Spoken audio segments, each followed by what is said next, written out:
Welcome to Hub Dialogues. I'm your host, Sean Speer, editor-at-large at the Hub. I'm happy to be back in conversation with award-winning journalist and best-selling author Amanda Lang for another installment of our bi-weekly video and podcast series on the key issues concerning Canadian business, economics, and public policy. In today's conversation, we'll discuss Ottawa's plan to cap the international students who can attend Canadian universities and colleges and the bigger questions that it raises about how we fund post-secondary education across the country. We'll also cover a recent letter from the Business Council of Canada to Prime Minister Trudeau on what it thinks the government's policy priorities ought to be and what it signals about the state of the business community's relationship with the Trudeau government. Amanda, thanks as always for joining us. Great to be here. Let's start with the announcement of a federal cap on the number of international student visas to be issued over the next couple of years, which amounts to a 35% cut to current levels. It follows a massive spike in the number of student visas, which has taken the share of tuition at Ontario universities paid by international students from 29% to 45% since just 2017. It could have major implications for a number of Canadian post-secondary institutions. What's your big picture reaction to the announcement and the factors that have led to it? So I have two broad reactions, Sean, and I'll set aside the fact that real people are involved here. So young people who wanted to come to Canada, some who've already made plans to come to Canada, those hopes will be dashed. So I say that with great sympathy to the people involved, because we know some of them, it's family life savings at stake, et cetera. This is a big opportunity. The things that have occurred to me watching this story unfold, however, are, first of all, this is kind of a major piece of policy because it does have implications for immigration and housing and education, that it seems as though suddenly, federal ministers are saying, well, we got to figure this out. And it just leaves you feeling like it kind of evolved under their noses without anybody paying the slightest attention to it. It's been growing for years. And it just feels a little bit as though nobody was minding the store, which is never a comfortable feeling with, the folks you send to Ottawa to do work for us. And then the other big kind of piece I think is worth Canadians focusing on is what kind of post-secondary education do we want? I would say I have been the kind of Canadian, or anyway, somebody who prides ourselves on having universal education, quote unquote, like universal healthcare, great leveling things that mean the opportunity is there for everybody. It should therefore mean that they're not too expensive to access and that they're possible to access, that there's room for Canadian students. And international students, of course, can thwart that a little bit. So what we're seeing is, of course, this shift where universities need the revenue. You can charge more to these students so they become more attractive, crowding out possibly Canadian students. And then also changing the model. Is this taxpayer funded or not? And do we care about that, I guess? So those are the things that have been kind of rattling around in my mind as we watch this unfold. Yeah, tremendous insights as always. I want to take up your second point because I do think it raises some big questions about how we finance post-secondary education in Canada. The share of revenues to universities from government has either stagnated or actually fallen in some provinces. At the same time, provinces like Ontario have stringent caps on domestic tuition, which limits the ability of universities to generate their own source revenue. This, of course, Amanda, is in large part the reason why we've seen such growth in international students. They've effectively helped to fill this financial gap for universities. A recent Blue Ribbon panel report for the Ontario government warned about these trends, and amongst other things has recommended an increase in government funding as well as higher domestic tuition rates. To what extent do you think this decision necessitates a broader rethink of how universities and colleges are funded in Canada? And do you think we're ready to have that type of conversation? Well, I think it certainly does. I don't know about a rethink because many of us would say we got it right. What it necessitates is attention being paid to government responsibility. So if we believe, and this, I guess these are the questions, and maybe they are election-worthy questions, but they aren't things that we shouldn't ignore. So I would say if we believe, that's the big if, that we should have publicly funded post-secondary education available to the broadest swath of Canadian students, as many Canadians I think do, then it should be publicly funded and it should be broadly accessible. Those are kind of the key concepts. So it's absolutely true that the government of Ontario saved itself money and created itself some fiscal room by limiting the ability of Ontario's universities to raise revenue. Now, On the one hand, you can say, well, that means it's more accessible, kept tuition down for students. That's a good thing for students. We're not going to argue with that. On the other hand, it actually, because of the way they do formulas, it meant that they got less money. Well, it doesn't have to be that way. You can cap tuition and still give more money to the university. There's lots of mechanisms to support universities without just it being through that funding through tuition. So I would say we created this sort of wrong incentive for the government when it's trying to save itself money to say we're going to squeeze the university. I don't think that's the correct approach if we believe it should be accessible. We created a problem there. And you know what? Markets rush to fill. And universities aren't stupid. They're full of smart people. They have a business to run. They want to keep their doors open. And that, by the way, let's talk about that.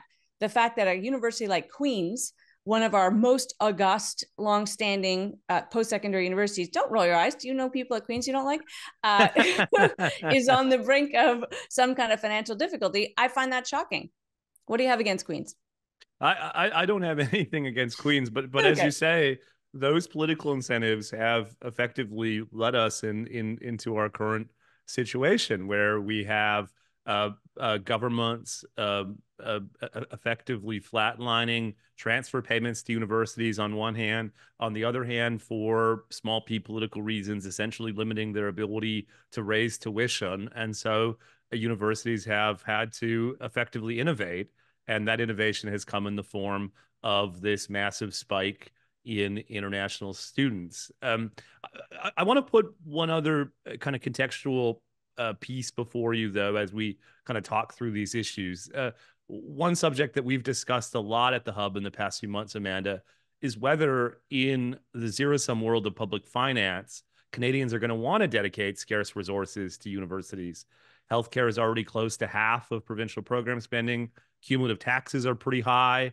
There are various other demands on public resources, from infrastructure to climate change to social welfare spending. And against this backdrop, I'd argue that universities have become increasingly isolated from the broader society, in part because they've been animated by a lot of fringe ideas. What do you think of that line of argument? And if you agree, what can university presidents do to restore the connection between their institutions and the societies that they inhabit? Yeah, I vehemently don't agree with the concept of removing a public support from Canadian universities. And I think the best argument for that is to look at other systems. And you get a very bifurcated class system of which citizens can afford good schools that put them on a good path and which cannot. And we'd look to the South for that. And I would just say our university system is not ideal, but it's very level. Most Canadian, in an ideal scenario, most Canadian kids come out of Canadian high schools and can access our university system. And to me, that's maybe I'm overly nostalgic about the world of my youth, but that's how it should be. It shouldn't break the bank. You should be able to get a post-secondary education in a world where that's now table stakes, or go get a college degree, or go get some other certification, but with the taxpayer support that sets you up for life. So I would say if we're going to just kind of, place ourselves, I'm coming at it from that point of view most clearly. So then you say, okay, well, what do you do about this limited capacity? We know we have that problem. I don't think this is the place that it should give, Sean. And I think, the Hub and others have done really good work. There's much more to be done on how to do more with the money we have. And I think that's where we should be looking. And so healthcare would be a prime example of that. And universities would as well. And now to your second point, which is, I think all the more reason not to tinker with it right now. Universities are failing us in ways in the social, in the social sphere. There seems to be no doubt about that there's something going on that is disconnected. And I think there is a responsibility on the part of the educators and the administrators of universities to understand the role they're playing in young people's lives. And it's not to inculcate them with ideology. It is not. It is to create an open forum for ideas of all types. And that sort of was the standard. And instead, we may have seen a little bit of a traveling down a path that makes us uncomfortable. And it's been writ large because of a couple of key issues. We can course correct that. I don't think we need to throw out the baby with this bathwater. This is, Amanda, I think roughly our 20th episode. And this is one of the first times where I'm afraid we disagree. Yeah. I increasingly believe that we need to think more about the relative responsibility of students for the cost of their education, and then the relative role of the broader society. You know, the principal argument for subsidizing tuition in the form of institutional funding from government to universities has been that it produces broad-based benefits, what economists call positive externalities. And I would say I'm not totally convinced for a couple of reasons. First of all, that we know from a large body of research that actually the students themselves get a lot of benefit, that the income gains associated with higher levels of education are quite strong. So in other words, in a way, people are investing in their future selves. And then as for the broader benefit to society, no doubt there are certain parts of the university campus that does produce broad-based benefits, including investment in science and so on. But I've grown increasingly questioning, I guess I'd put it, about the extent to which the campus, as it's currently constructed, is producing broad-based benefits. And as you say, I think there is some onus on university presidents, administrators, and others to, I think, establish in the minds of Canadians that the universities are producing those types of benefits, or in a world of scarcity, when there are competing fiscal pressures and competing political pressures, I do think there is a risk that universities start to kind of fall down the priority line. And in that context, something will have to give. Either tuition rates will have to go up, or some institutions will have to consolidate, or even close. I think we are kind of living in a a pivotal moment for the future of post-secondary in Canada. Could be. I mean, we can agree to disagree on this. I respect you deeply. I think it's very healthy for you to be wrong now and then. It probably keeps you humble. No, I mean, I think Canadians would have a healthy debate about this, and I guess my strong feeling is we should be having it, but we shouldn't let forces, Yes. including limited government capacity, make these decisions for us. This is important. So, what do we believe? I would just say briefly, and we could debate this for a long time, and I'm no expert here. I just have long held views about this, and I think that the economic data does bear it out. I mean, on externalities, the individual seeing their income improved is an externality, right? There's great societal benefits for that, and it does change the course of that person. Yes, you could say that's an individual gain, and they should invest in it. But I would say it's a collective gain as well, and we can all invest in it. So I think that cuts both ways. The only other point I would make is we've seen what happens when you create a for-profit or a business mentality in universities. There are bad outcomes. And here I will go back to these international students, I don't know how many of whom, but we do know that there are many, many stories with these sort of fake diploma mills that are spin-offs of real places, with so-called consultants in their home country that fleeces the whole family with great promises of higher education and a promising career afterwards, none of which is true. The diploma isn't very good. The job is not there.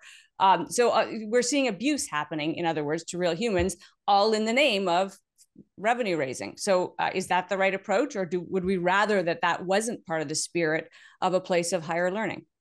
Yeah, I agree, of course, that any types of reforms have to keep the kind of principle of egalitarianism, which, as you said earlier, has really been at the heart of how we've thought and talked about post-secondary education in Canada, a key part of any reform plan.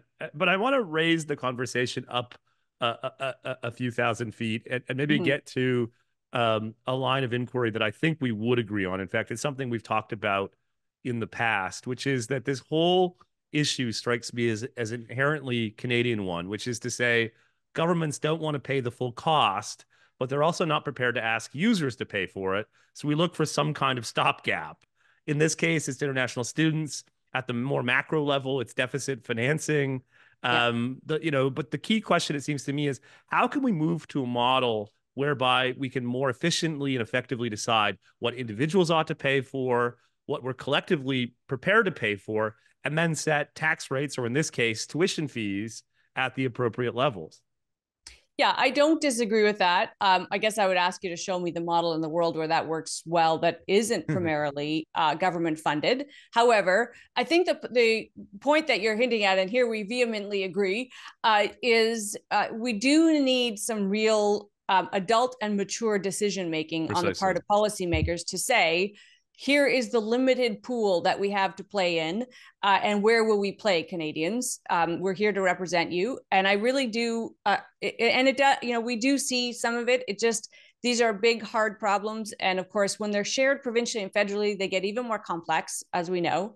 But I do think it's time to have, and we're going to be forced to have them right now. When people like as smart and as influential as Sean Speer are saying, let's shut down the publicly funded university system, we're past due on this debate, and we better see some public office holders start to pick it up and ask tough questions about resources and what we're going to do. Yeah, and I would just raise, to the broader point, it does feel like in a world of low interest rates, Amanda, we've had in effect the kind of luxury to put off that conversation about what do we want government to do and what are we prepared to pay for. And one wonders if in this new interest rate environment, if we'll have to confront those questions. I've written at the Hub in the past several weeks about what I call government on Stephen Harper's tax rates, but Justin Trudeau's spending preferences. That worked for a while. Yeah. But when you look at what's going on with our public finances at the federal level and increasingly at the provincial level, that dichotomy, just seems unsustainable. And in some ways, universities are a microcosm of that inherent problem. So if we think they ought to be publicly funded, then we're going to have to figure out how to do that in a world of provincial scarcity. And if we're not, then we're going to have a frank conversation about tuition rates. But either way, it is inherently unsustainable to ignore the problem and try to solve it through this massive increase in international students, which has caused a whole host of issues, including some of the real episodes of human tragedy that you spoke about earlier. Yeah, I mean, I would just want to say that at the very end of his life, when he was changing his mind about things, including income splitting, I asked Jim Flaherty, wouldn't you roll back the GST and take that big yawning hole in the government's revenues out and put back the billions that and he said, nope, I get up every day and I'm happy that people have that money in their pocket. And it's exactly that sentiment that makes it hard to raise the GST, but that's the kind of hard choice we might have to make, right? You could go back up 2%. We had it before, we could have it again. It wouldn't solve all problems, boy, in the world we're living in, but it would close some gaps. So yeah, there are tough conversations ahead and we have to start having them. That's a good segue to the second topic I wanted to cover, which is a letter this week from the Business Council of Canada to the Prime Minister. It was an uncharacteristic letter, Amanda, in the sense that it was a bit sharper than we've grown accustomed to. It said, amongst other things, that, quote, the government's failure to act with urgency has weakened and worsened our domestic economic growth, unquote. Were you surprised by the letter's tough tone? And if so, what does it say about the business community's approach to the Trudeau government at this point? I was surprised. It is a tough letter. The sentence that jumped out at me in this, they're highlighting three areas of disappointment: the fiscal responsibility, impact assessment, so getting resource deals done, and the energy transition to catch us up to what they're doing in the States. And the language they use, perhaps nowhere has the government's inability to deliver on its commitments been more frustrating than.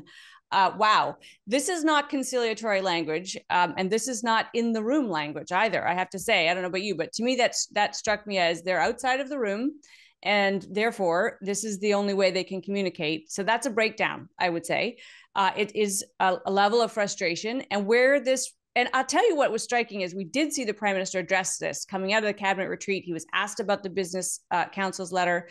And just to remind people, the Business Council represents, of course, yes, a broad range, but often the biggest companies in the country. So big employers, in other words. But probably I would say I'm just guessing here because of course small employers employ most of Canadians, but I'm going to guess somewhere like 40 to 50% of Canadians are represented by the Business Council of Canada, just off the top of my head. Anyway, not immaterial. We work for them. In other words, there are employers. They matter.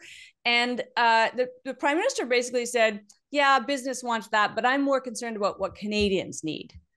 And I couldn't help thinking, those aren't two different things. That's the same thing. What business wants is what Canadians need, because if there is no business that functions and invests and grows, we don't have jobs, we don't have things to buy, and we don't have anything to hope for. So it becomes a little bit troubling to me when not only is the Business Council outside the room, but the Prime Minister wants them there. Yeah, in that vein, Amanda, what in your mind are the consequences of the growing business government divide in Ottawa and arguably across the country? And how do we rebalance that relationship in a more constructive way? So those are I mean, how we rebalance is a tough one.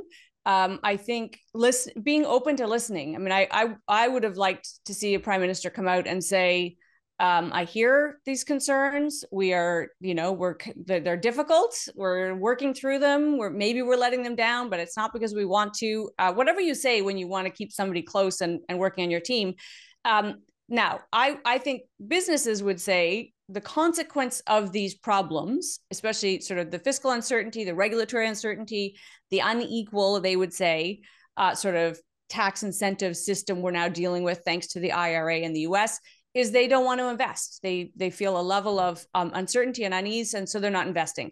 Now, I'm here to say yes, and they have a responsibility to invest anyway. And I'm not going to put all of this on business, on government. If you run a business, buying back shares is lazy. And I get it. There's a whole confluence of things that go into that. But I wish Canadian business leaders would just invest anyway, just because we need them to. We're in dire trouble here because they're not. But if they're telling us there's a reason for it, and you're the government, you should probably listen. And they are saying these are the reasons. Yeah, I would just put on the table a few different contextual factors that I think are key to understanding the evolving relationship between business and government, which one might argue is particularly fraught with the Trudeau government. But the truth is, this trend has really been happening since the epoch of business government relations, arguably in the Mulroney years.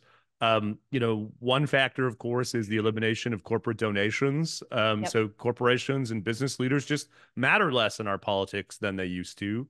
Another is that we're living in a populist moment, that's not limited to Canada. So even though Justin Trudeau is not perceived as a quote unquote populist, he's still kind of swimming in the bathwater of a kind of populist political context. And so,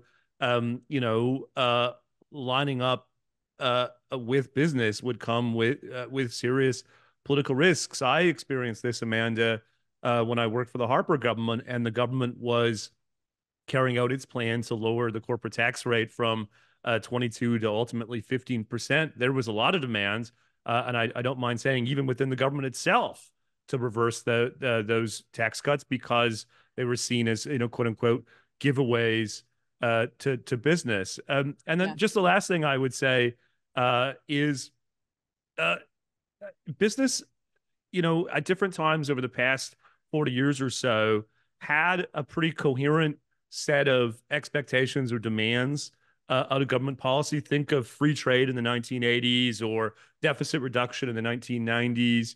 I think in some ways there's an onus on business itself to sort of conceptualize its vision or priorities for the country. That it feels oftentimes on the part of policymakers like the relationship has become kind of inherently transactional, where individual businesses or sectoral representatives come in and they demand a tax incentive here or a regulatory change there or whatever. But they're lacking the kind of big picture vision that I think was really at the heart of some of the success that business had in the 1980s and 1990s in terms of influencing the agenda. So it's a very long way of saying there are sort of inherent incentives pushing in this direction.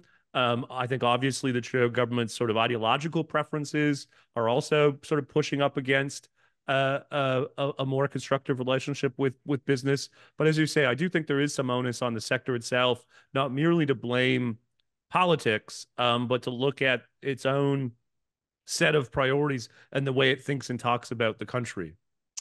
Yeah, I mean, I would first say I agree that this is part of broader political trends, and we talked before about the fact that Pierre Poilievre has similar anti-business rhetoric, and I think also borne out by action. In other words, it's not just it would be bad enough if our politicians got in front of microphones and said anti-business things, but then at least in the back rooms they were cooperative and they talked and they were open. I think actually the rooms are closed, businesses outside the room, so that's a problem. I guess where I'm disappointed is I understand that populism is, of course, the low-hanging fruit for the political class right now. My issue is it isn't anti-populist to be pro-business, and that's where. And I know that's a road people have to travel. We are anti-business in this country in a way that I've always been bemused by. When you just look at the simple facts, which is business isn't some monolithic other thing. Business is your next door neighbor. Business is your son. Business is everybody around you all the time, just getting up and doing things, having ideas and putting one foot in front of the other and taking risks.